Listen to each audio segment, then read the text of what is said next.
Here at the Alan Turing Institute, our mission is to make great leaps in data science and artificial intelligence research in order to change the world for the better. This podcast explores the research, ideas and technologies behind the data revolution with the people responsible for shaping our future. Welcome to the Turing Podcast.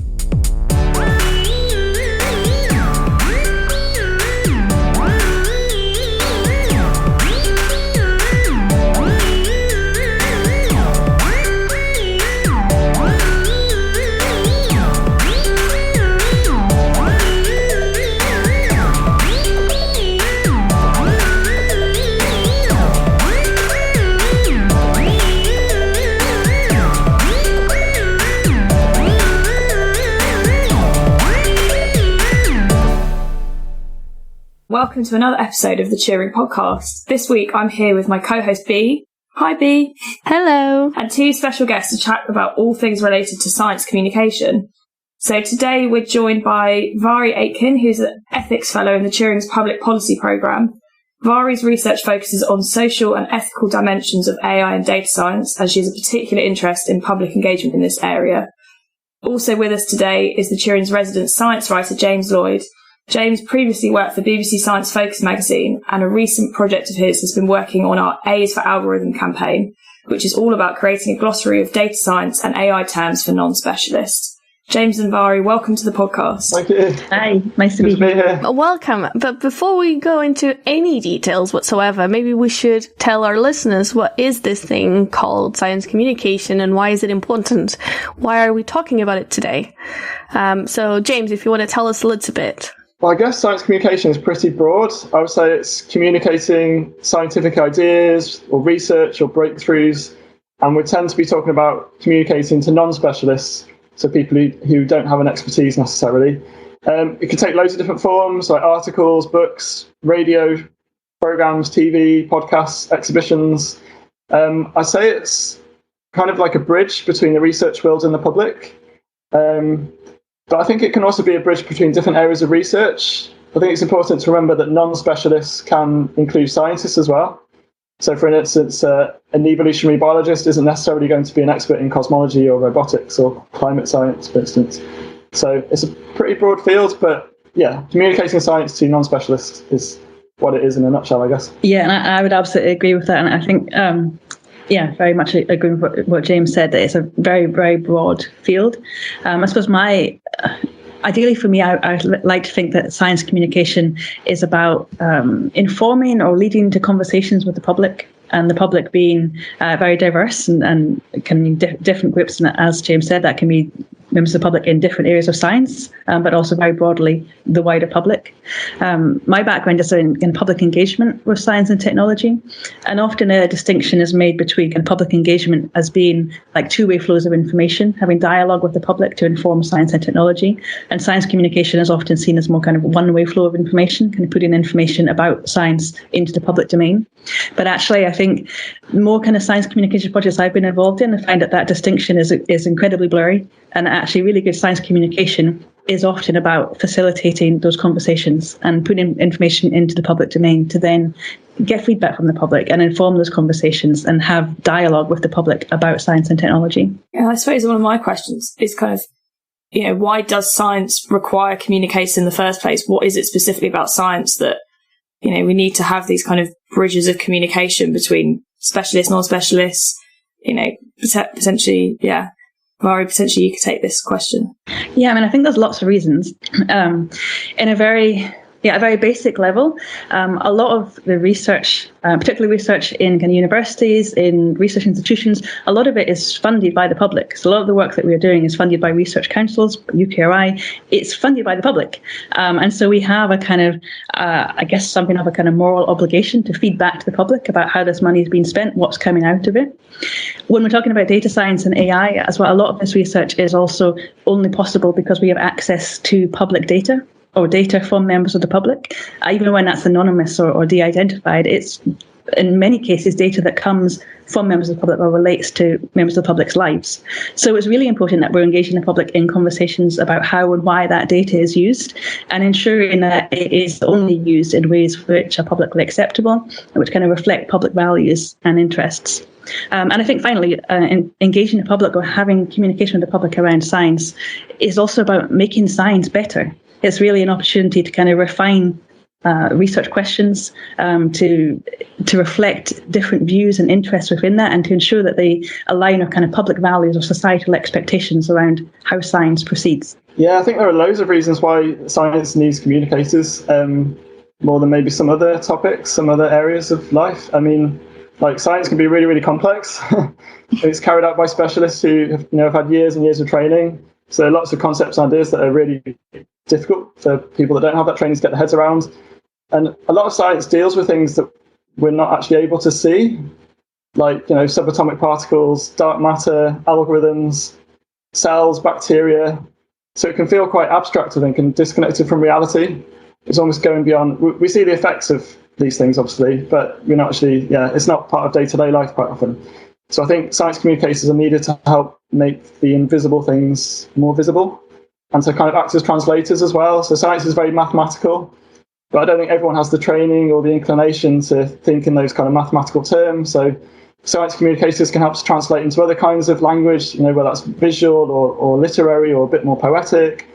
And also science communication gives the opportunity for actual physical experiences, and that can really help people to get their heads around things like going to a museum, seeing something in the flesh, or going to a live show or demonstration. So there's a lot of things going on that, there's a lot of jargon as well, obviously, in science. So you do need some kind of translation for that quite often as well. So it begs the question now, who can be a science communicator? Is it just the scientists that can be science communicators, or just non-scientists that get to be science communicators? I think anyone could be a science communicator, really. I mean, it's anyone who's helping to communicate science to non-specialists. So, I mean, it can be the researchers who are doing the science themselves. It can be, there are science communication professionals that there are courses and qualifications in this stuff. I say anyone can be. I would caveat that it's about passing on accurate information to others. So, I mean, there's a lot of misinformation out there, and there are people that are passing on misinformation. So I say they're probably doing the opposite of science communication in a way. Yeah, I mean, I definitely agree. I think anybody can be, or anybody that's kind of interested in science or working in science. And if we think about science communication as being that kind of mediator between the science and the public, so it can have varying levels of expertise. And it's great if this is scientists and researchers communicating about their own research, but there are also science communication professionals who are that kind of facilitator or that mediator, getting the information into public domain and facilitating those conversations. I'd like to think that everybody working in science, or particularly data science and AI, could get involved in science communication. Everybody can do it. That doesn't mean that everybody needs to be performing stand-up comedy or, having a YouTube channel or doing all of those kinds of things, which probably most people don't want to do. But everybody can do some science communication. That might be, writing a lay summary of your research. That might be, contributing to blogs, or writing in newspapers, or presenting in kind of lay audiences, so to non-academic audiences or seminars or conferences or whatever that might be. It can be all kinds of things. And so I think when we're thinking of trying to encourage more people to get involved in science communication, we need to kind of diversify the expectations or diversify the understandings of what that means, to make it accessible, so that it doesn't feel that this is only for researchers or scientists who really enjoy performing, for example. There are many different ways for scientists and researchers to get involved in science communication, and to think about just new ways of presenting research and engaging different audiences with the research. Yeah, definitely. And I suppose it shouldn't feel like a kind of us and them situation. It can be a kind of collaborative process. And I mean, you've talked about stand-up comedy. Are you able to go into a bit more detail about kind of public engagement that you've done, Mhairi? I know you've done something recently, which I was slightly involved in, kind of communicating. Yeah. So most recent, I was at the Edinburgh Festival Fringe, performing something called the Cabaret Dangerous Ideas. Cabaret Dangerous Ideas, or CODI, as we normally refer to it, is organised at the Edinburgh Festival Fringe, and it aims to kind of get academic researchers kind of out of their comfort zones and into the Edinburgh Fringe. It's facilitated by a stand-up comedian, so it's an opportunity to talk about your research to really a public audience, and it's very light-hearted. It aims to be quite provocative, so to put forward kind of short, punchy ideas that provoke response and provoke debate. And then the discussion is facilitated by the stand-up comedian. So it's a real blend of comedy and spoken word, and presenting research. I've been doing that for about 8 years now, each year in the Edinburgh Festival Fringe. It's very addictive. So from doing that, it's kind of led into lots of other opportunities. And so, from there, I've begun to do bits of stand-up comedy. So I've performed in Bright Club, which is stand-up comedy for academics, or stand-up comedy night, which is, academics performing comedy. But I've also then performed in some kind of new act comedy nights in comedy clubs, and mostly in Edinburgh. It's very addictive when you start doing it. But it's a really fun way of kind of getting research out to different audiences, and particularly to audiences who aren't necessarily expecting to hear about science or expecting to hear about technical things. In that environment where people are kind of just up for having a bit of a laugh and up for kind of being challenged and being provoked a bit, you can really generate some really fascinating discussions through that process. I fully get you on the addictive. I am myself guilty of being addicted to stand-up as well at this point. But we're talking about good ways of communicating, right? But there's also, James mentioned earlier something about miscommunication, which would be the opposite. So my question now is what is the difference between a good science communication and bad science communication? And what can we do to spot as well the bad science communication, if there's a way that we can do that? I suppose, when it comes to getting the facts right, I mean, that's a tricky one, because obviously there's so much misinformation out there. But I think it's, what we do at the Turing, obviously, and a lot of science communicators, they are reporting on legit science. So it's quite easy for us to get our facts right because we're just reporting on the research. But the actual kind of tips for how to communicate, I would say things like, I think a good science communicator is someone who can put themselves in the shoes of who they're communicating to. There's a concept from Buddhism. I'm definitely not an expert in Buddhism at all, but there's a concept called beginner's mind. And I really like that because it's about imagining that you're coming to something for the first time. So you kind of drop all your expectations. And that's quite a useful idea for science communication, because it's about empathizing with the person you're communicating to and building the communication from the ground up. So really going from the basics that you might take for granted if you're already familiar with the topic, but really go from those basics and kind of building from there. I think another thing that good science communicators do is to bring in the human side of science into the narrative. So I think so much of the conversation focuses on scientific achievements and discoveries. And I think people can almost forget sometimes that scientists are actually real life human beings. So I think it really helps bring in the scientists' own stories, what motivates them, what inspires them, what keeps them awake at night, and also stories about those who are directly affected by the science. So whether that's, someone benefiting from a new experimental treatment for depression, or a farmer who's growing a new drought-resistant crop. If you can bring in those human stories, that really helps. And people love stories. I mean, we've been telling stories for as long as humans have been on the planet. So anyone who's able, if you can weave together a narrative, it's not really just about presenting the information, as you'd see on Wikipedia, for example. If you can create a story that takes people on a journey, hopefully an emotional journey, then I think that can really help to get across your message. I really like the point, James, that you're saying about kind of making scientists feel more human, thinking about the process through which science is conducted and how the kind of findings arise.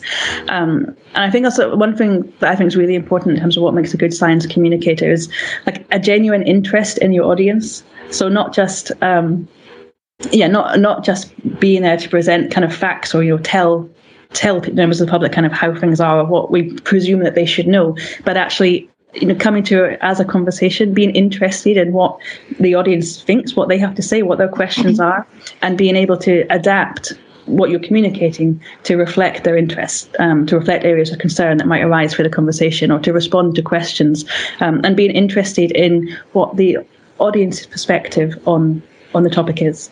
That's easy to do or not easy to do, but it's easier to do in a kind of an event where you're speaking to a live audience. But it's also possible to do when you're writing a blog or when you're writing something. You need to really think about who the audience is and trying to understand what their interests might be, what their perspective might be, and engage with that, rather than to presuming that what we find interesting about the topic is also what members of the public might find interesting about the topic. Yeah, and I suppose one thing that I'm really interested in, James, is obviously you worked for BBC Science Focus magazine before you came to the Turing, and a lot of your work at the Turing is, working with researchers to turn their research outputs into something that could then, be put into an impact story, or, I don't know, is turned into a blog. How do you work with the researchers? How do you start working with researchers to turn their kind of maybe technical, paper into something that is a kind of piece of science communication that non-specialists can actually digest and understand? I suppose the main thing is putting yourself in the shoes of someone who doesn't know anything about this research, and what would they be interested in? Like, they're not going to be interested in the technicalities of the research. They're not going to be interested in how the algorithm works, not in a kind of deep way anyway. Some people might be, but obviously, you're thinking, you've got to think of the audience and what the audience as a whole would, as a majority, would want.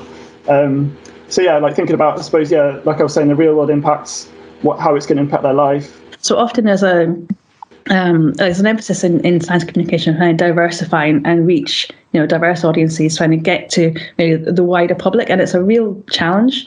And certainly the kind of events that I've been involved in terms of, I perform shows at the Edinburgh Festival Fringe, I perform shows in kind of science festivals, and there's always the continual challenge is, how do we get to new audiences? How do we reach beyond the audiences who are likely to come to, say, a science festival or to an event which is explicitly about science or about AI? And it's a real challenge.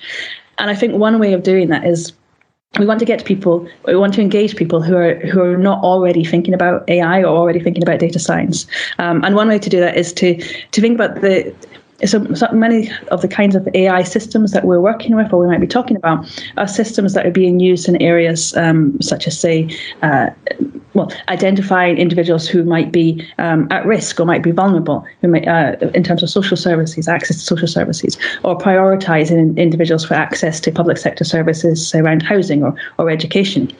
So we need to talk to people who are interested in housing and education and social services. And I think a really valuable way of doing that is, if we want to engage people in conversations around the ways that AI is used or the ways that data science is used in these areas, they might not come to an event which is advertised about AI or data science, but they might come to an event which is advertised about how are decisions made about how you accessed housing, how are decisions made about who is prioritized in terms of social services or social care. And through those discussions, we talk about the role of AI and data science within those services, or the ways that they're used to inform decision making in those services. But the focus doesn't need to be centrally about AI or data science to get people interested in those discussions. And I think that's really important, to think about the routes that people have into these events, and to not presume that because we're so passionate about AI and data science that everybody else necessarily is. We need to think about what is it about the topic that we want to discuss, which is going to spark people's interest, and how can we bring them into those conversations? I think that's a really good point, and thank you both for sharing. I was thinking that the hardest I had to prepare for a presentation was actually, we had a workshop at Christmas markets, so the audience was literally anybody. We had children and we had elderly, and how do you entertain everyone for a while talking about data science and AI? So I think that's far more difficult to think about than if I have to present a poster at a conference. It's two completely different levels of research, presentation. But I think I'll use my own segue into asking, what what communications works are we actually doing at the Turing currently? What is it that the Turing has been doing? How are we reaching out? And I guess I'll lead over to James. Recently, I've been working on a glossary, which is it's a campaign we called A is for Algorithm. It started out as a Twitter campaign that we ran back in February and March, I think. And the idea was to do A to Z of data science and AI. So each day would be going through the alphabet over 26 days. So we ran that as a Twitter campaign. I think it was quite well received. So we turned that into a glossary. So that's going to sit on the website. So that's essentially aimed at non-specialists trying to crystallize the concepts such as deep learning, neural networks. That was a tricky task. It's given me definitely appreciation for people who write dictionaries. So it's a lot more difficult than I expected to write a definition, to keep it clear and accessible without compromising on the accuracy and without also introducing a lot of jargon into the definition itself, because to define the terms, it almost felt like you needed to use jargon. There's always like a kind of inception of nested jargon. So it's difficult to get away from that, but I think we're happy with what we've got now, so we're going to publish that soon. We've got a blog on the website where we post about new research. We have opinion pieces on there as well, perspectives from researchers. We've got an impact stories page, which are like the case studies, where those I tend to write, which are like longer articles, like more like feature-length articles about specific research projects. We do a lot of events, and I believe we have a lot more public engagement on the horizon, that we're going to start doing a lot more of this. So yeah, watch this space. But there's a lot of stuff going on, which is good. I'm interested in kind of both your experiences, Vari and James. B, you can contribute to this as well, where you've seen science communication done particularly well.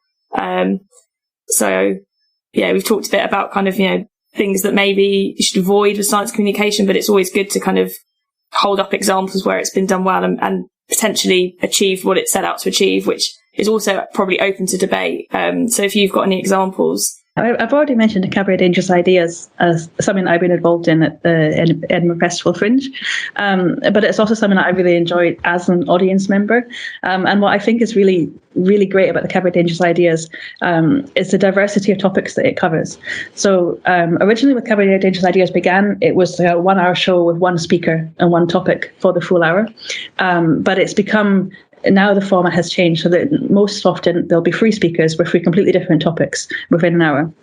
So if somebody, like when I performed my show, my topic was around smart devices and people's relationships with smart devices and around data and AI. But the other speakers were speaking about climate change and networking and kind of, public speaking and networking. So you get 3 completely different topics. The topics could be anything from some of them around like ballet dancing, art history, neuroscience. It could be completely different topics. And what's really brilliant about that is that with each speaker promoting their show via their networks, you're going to get very diverse audiences within that. So I might promote my show via my network, and that might generate interest in people who are kind of already thinking about AI and already thinking about data science. But other speakers might bring people who are interested in ballet dancing, art history, neuroscience, climate change, really different topics. That then generates a really unique set of conversations where you have people who were coming excited to hear about climate change, but then happen to be in a conversation about data science and AI or about ballet dancing or whatever it is. And that leads to very different kinds of questions and very different kind of reflections and responses. And that's really exciting. It's exciting as an audience member to have the chance to really, be provoked to think about new ideas. Another thing that's been really great about the Cabaret Dangerous Ideas is, although it started at the Edinburgh Festival Fringe, it's moving to different venues and being performed in different kind of venues and opportunities. So, for example, there's also been shows being performed at kind of local community colleges and seeking to take these shows to different audiences rather than expecting people to come to where the show is, instead of taking the show to where there might be people who it's valuable to have these conversations with. And I think that's a really, really positive example of kind of proactively engaging diverse audiences with topics of research. I wrote down a couple of books that I really enjoyed when I read them a few years ago. One was called The Man Who Couldn't Stop, which is by David Adam. And it's a really good example of how a personal story can bring a topic to life. In this case, it's David Adams suffers with obsessive compulsive disorder, OCD, and he used his own experiences to explore like what's going on in the brain of those who suffer from it. And what he does really well is he talks about his own experiences and uses that to guide the story, but he also makes it relevant to everyone. So he talks about how OCD is all about unsettling, intrusive thoughts that come out of nowhere and how everyone gets them to some degree. And it's also really, really brilliantly written. I wrote down the opening sentence of the book, which is, an Ethiopian schoolgirl called Bira once ate a wall of her house. I mean, when you read that, you're not going to stop reading it, are you? Really? The other one I wrote down is another, it's a bit of a deep topic again, but it was a book that really stayed with me. It's called With the End in Mind. It's by Catherine Mannix. She's a palliative care physician, and she talks about her own experiences of caring for dying patients, to talk about how we should approach death, what happens if we die, why we should talk about it. But I'm making it sound really morbid and gloomy, but it's not at all. One of the biggest ones that grew drastically over the last decade is YouTube. You have a lot of people actually communicating science really well on YouTube, and in a way that helps all audiences understand. So I'm not saying that people should do YouTube, but there's so many videos that actually explain things, really complicated topics, in a much simpler way. And it's like, the equivalent of going to Wikipedia and reading, but you have images and someone presenting it to you in a quicker way. What about you, Joe? I always quite like kind of exhibitions, so kind of, artistic installations, exhibitions, particularly interactive exhibitions that kind of, I suppose, are engaging you in the way of, you're kind of part of the exhibition, so you're able to, I don't know, take part in a game, or, there's something that's on the wall that's interactive. I went to a good one recently, which was all about kind of, technology, I suppose, and the impact of technology on our lives. And it had this enormous map on the wall, which they'd kind of reconfigured. So it's a map of the world, but they'd reconfigured it as kind of the world as the internet, and all the different countries were supposed to represent different parts of the internet. And actually, it was a very visual way of showing something that is really difficult to comprehend. It's really difficult to imagine. You kind of know all these, the bits of the internet that you interact with. But it was, it was like the size of a wall. So it was absolutely enormous. And I spent, like half an hour just looking at all these different bits. And I was like, where's this bit? Or where does this fit into, how this artist is visualizing? Obviously, it's an artist's interpretation of it. And it's also okay, I think, in those spaces to disagree with how someone's represented something.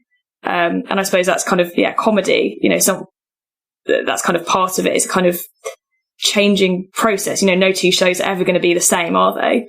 And I suppose I'm always interested, like, what do you want out of a show, Mhairi? When you perform, what is that kind of, do you have an idea of an outcome, or is it you're really open to anything? Yeah, I mean, what's so exciting about it is the unpredictability. Like, I love that. That it's nerve-wracking just before you go on, and you don't know how it's going to go, but it's also the thing that makes it really worthwhile. So it's different. Like, sometimes I've done stand-up comedy where, I've had, you do your set, you have 6 minutes, 7 minutes, whatever it is, you're on the stage for that time, you get the response, like the immediate response from the audience. You kind of know how it's going from the way that they respond and kind of, the atmosphere and how it goes. And then there's the other kinds of shows like Cabaret Dangerous Idea shows where you do your set. So in Cody, I talk for 5 or 6 minutes, and then there'll be like 15 or 20 minutes of discussion. And so then you get responses, you get questions, you get a lot of interaction with the audience. And that's brilliant. Like that's what really, like that's what I love. That interaction, that excitement, and you genuinely have no idea what people are going to say. But what, in terms of what would make, like, what would be a success for me, or what I want from that process, I want to be challenged. Like, I want to come away from that show thinking like, wow, I never thought about that before. Or somebody's asked me a question that is like, yeah, I need to think about that. Or, and that through those processes, and certainly over the years that I've done this, it's really shaped the direction of my research. And it's forced me to kind of refine research questions or reconsider areas that, I might spend years thinking about something. I talk to somebody and somebody in an audience of a show brings up a perspective that I haven't considered. And that's brilliant. Like that's what, for me, that's what it's all about, to be challenged, to be provoked, to have an opportunity to to see the topics of my research through somebody else's eyes, to think about somebody else's perspective on that, and then to take that back to my research and think, okay, how do we incorporate that? How do we address that? How do we assure that those views, those concerns, those interests are reflected within the science that we're talking about? So for me, that's what it's all about for me. Yeah, I think one of the most rewarding things about doing this kind of stuff is being able to kind of ignite people's curiosity as well. And that's something that's like an instant reward when someone becomes curious about something. I think that's curiosity is kind of like a really powerful thing. Like you can lead people down new career paths, that give them new interests, new hobbies, introduce them to new people, and obviously like science communication to kids as well. Like if you can ignite a curiosity at that age, it can spark like a lifelong passion in this stuff. So I think that's one of the best things about it, I'd say. Yeah, I suppose also it gives people the opportunity to question, if they're reading something in the news and they've kind of maybe heard about it from a kind of more accessible route. So they've gone to an event and, algorithms have been broached as a topic. And then, they maybe seen all this stuff that happened last summer with the kind of A-level algorithm fiasco, however you want to call it. If that then encourages them to go and find out more and question actually, what am I reading? Is that actually what an algorithm is? Then I think that's a really powerful thing that we should all be striving for. Question everything. Yeah, I mean, you want to empower people basically with the knowledge, don't you? That will hopefully help them to live healthier, happier lives. That's the ultimate aim of all this stuff. Is to But it's difficult when there is so much misinformation out there, obviously, and that's a challenge. I was going to say, I think the last year has shown how much misinformation can influence negatively the lives of people. They're just every day. Yeah. Yeah, and I suppose it's been not the first time, but science has been at the forefront of people's minds, in a very public and personal way for the last year and a half. And actually, when you've got so many different avenues of information, it really does show that communicating the facts, not just well, but in a way that's accessible, is really important, particularly at a point where everything's very overwhelming and stressful, and giving people the tools that they need to feel better informed, I think, is really important. And I think so we spoke about the dangers of misinformation, and there's been a lot of misinformation over the past year, but there's also, I think, so trying to be optimistic about it, there's been a lot of interest in science, but not just in the kind of outcomes of science, but also in the scientific processes. So there's been a lot of attention now to the processes of drug discovery and the processes of scientific research, particularly around COVID, and the A-level, the off-call algorithm controversy around that, again, put attention to the process through which decisions are made and why and how algorithms are being used. That to me is really exciting, and it gives me a lot of optimism that people might become more interested in, not just what science produces, and not just kind of attention to where there's great success stories or positive outcomes or scandals or negative outcomes, but actually understanding more the process through which this works, and the role of humans within that these are human processes, and where it goes wrong, it's not a mutant algorithm as it was described, but the unfairness that might come out of that is because of human decision making and the role of biases within that, and that's what we need people to understand, the human processes and the opportunities to get involved in and engage within that. And when I get to in relation to that point, I think that's where a lot of science communication and kind of STEM, science, technology, engineering, maths outreach activity has often focused on kind of technical skills or technical understandings. And there's been quite a lot of emphasis on STEM education to kind of equip the next generation to go into careers in AI or go into careers in data science. And what I think is really important alongside that is that this isn't just about technical skills and technical knowledge, but also understanding the kind of social and ethical side of things, equipping the next generation not just to go in and build AI systems or to go into careers in data science and AI, but also equipping them to kind of scrutinize that and to really think about the role that these systems are having in their lives, the impacts they're having on society, the impacts they're having on individuals. And if they go into AI careers, data science careers, to go into those careers with an ethical mindset to equip them to really make the most of these technologies and maximize the benefit, minimize the harms for society. but also to equip them to make good informed decisions about the ways they interact with these services and systems in their own lives, and to inform kind of ethical practice around this. Basically, we want them to advance AI, but not too much that we're going to be overtaken by robots. It's just that sweet balance between the two. A lot of interest in STEM grew over the past couple of years because of how science has been changing everyone's lives and allowing us to have a more normal life, if that's what we can call it, right now. Yeah, no, definitely. In terms of thinking about the role of science and the benefits it brings for society, and that's really important.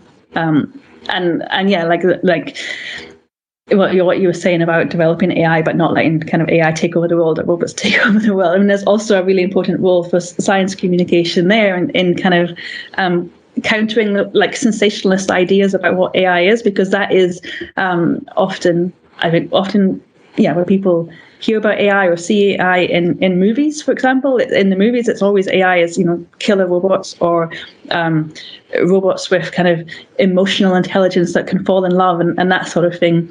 There's not a lot of movies about kind of AI as systems for efficiently processing large volumes of data. I don't think it's as interesting. I was going to say. Catchy title for that one might be hard to come by.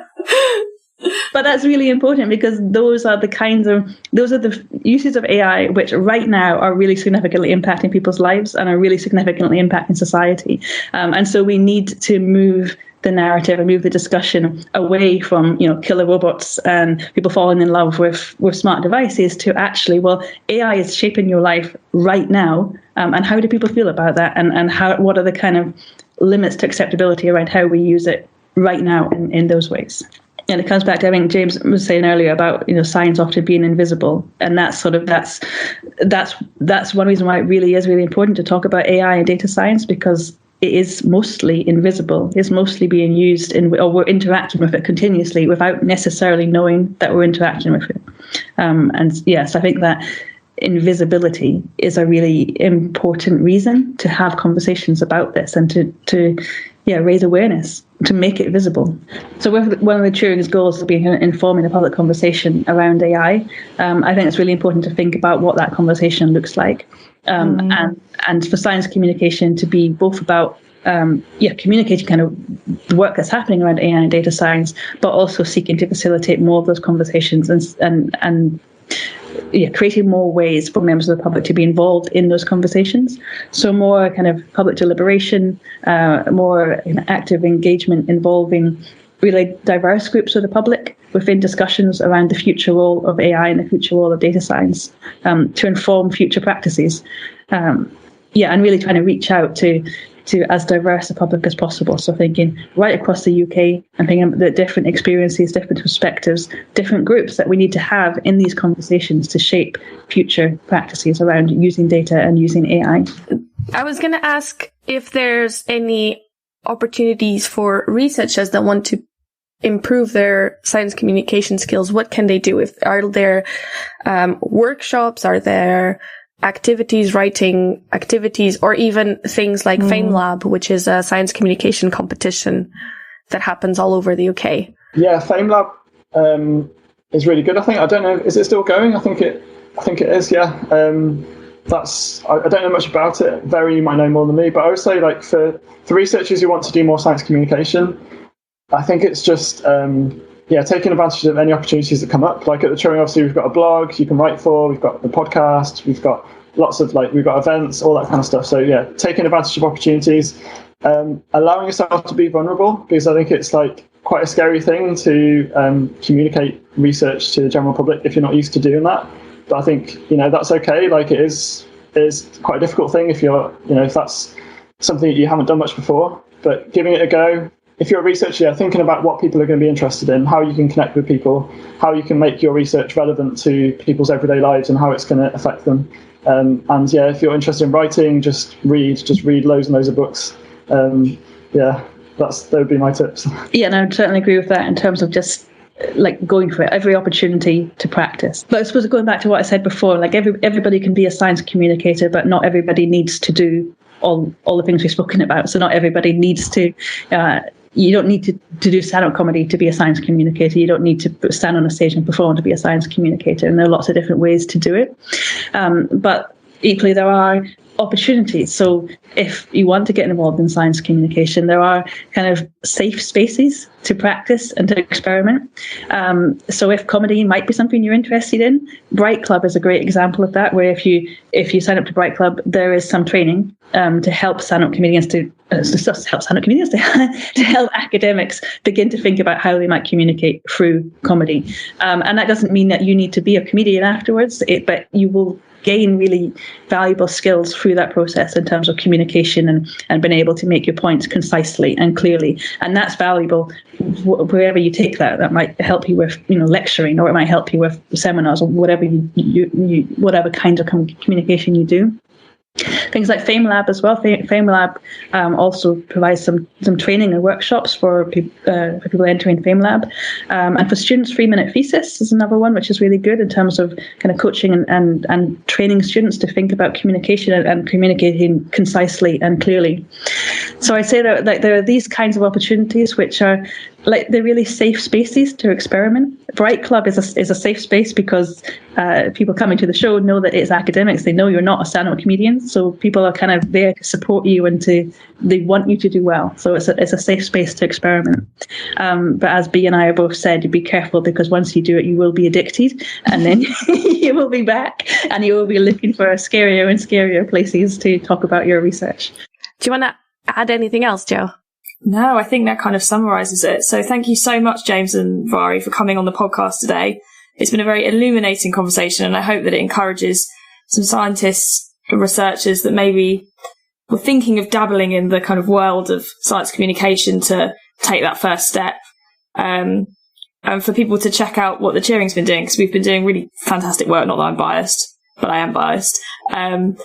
Since I've started, we've had so many interesting initiatives. So I really hope it encourages people to take a look and get involved. Oh, thank you for coming, guys. It was a really good discussion. Thanks for having me.